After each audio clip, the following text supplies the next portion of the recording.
So in case you've been living under a rock today, we got some news.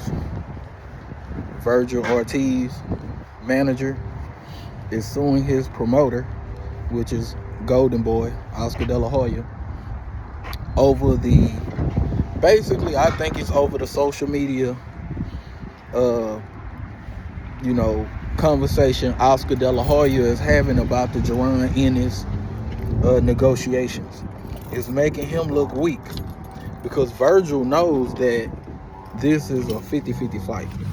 He knows that. He knows this is a 50-50 fight. He knows it is not a 60-40 fight in his favor. But I gotta say I agree with Oscar De La Hoya in this situation because from a purely business standpoint, Oscar probably does have more leverage when it comes to getting fights because people will be more willing to fight him. But they are more willing to fight Vergil than they are gonna fight Boots Ennis. It's hard for a guy like Ennis to get fights because he's hard to hit and he punches hard. Anytime you get a guy that is hard to hit, he's going to have a problem getting fights when he gets to the top level because everybody can see it. For example, Oscar De La Hoya, before the fight, before Terrence Crawford and Canelo, Oscar De La Hoya said Crawford is going to whoop him easy.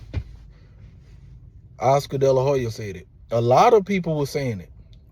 A lot of people were saying it because they could see that it was going to be hard for Canelo to hit him. Load up on him with a good punch.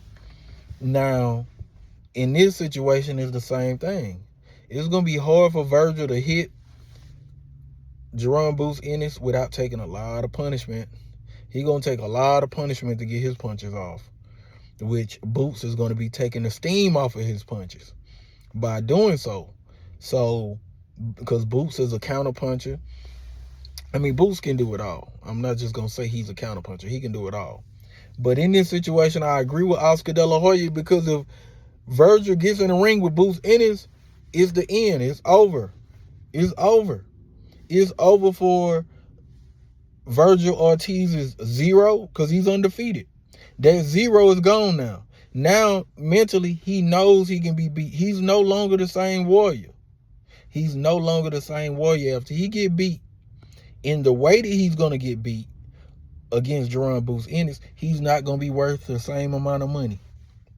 He's not. Depending on how good of a fight he puts up, he's not going to be worth the same amount of money the next time. That money is not going to go up. They want the money to keep going up. They want the value to keep going up. They want to get him to a Canelo level. How they going to get him to a Canelo level if he loses right now? In a bad fashion.